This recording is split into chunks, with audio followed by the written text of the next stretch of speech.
Ngayong Labor Day, nagkaisa ang mga senador sa pagbibigay pugay at pagsuporta sa ating mga manggagawang Pilipino. Ilan sa kanila may panibagong mga panukala at plano para sa mas maayos, mas ligtas at mas makataong kalagayan sa trabaho. Darito ang balita. Mga guro, construction workers, healthcare workers, overseas Filipino worker at mga manggagawa sa pribado at pampublikong sektor. Ilan lamang ang mga ito sa bumubuo ng labor force ng Pilipinas.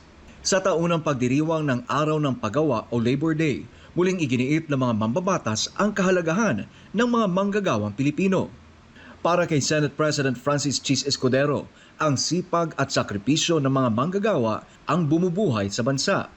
Patuloy naman ang pagsusulong ni Senador Joel Villanueva ng Trabaho para sa Bayan Plan 2025 to 2034, isang pambansang employment master plan na layong lumikha ng mga ligtas at descending trabaho, lalo na para sa kabataan.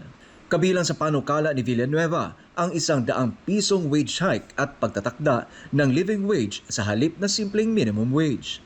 Panawagan naman ni Senador Alan Peter Cayetano, panahon na para bumuo ng isang komisyon na tututok sa tunay na halaga ng sahod ng bawat pamilyang Pilipino. Ayon sa kanya, isang Executive Legislative Labor Commission ang magiging plataporma ng pagkakaisa ng gobyerno at pribadong sektor. Sa sektor ng edukasyon, isinusulong ni Senador Win Gatchalian ang pag-amyenda sa 58 taong Magna Carta for Public School Teachers. Layo nitong ibaba ang teaching hours, dagdagan ng benepisyo at alisin ang non-teaching duties ng mga guro. Samantala sa Bulacan, muling iginiit ni Senador Bongo ang pagpasa ng wage hike bill. Kasabay ng kanyang pagbisita, tiniyak niya na palalakasin pa ang mga serbisyo medikal at suportang pangkabuhayan para sa mga maliliit na negosyante.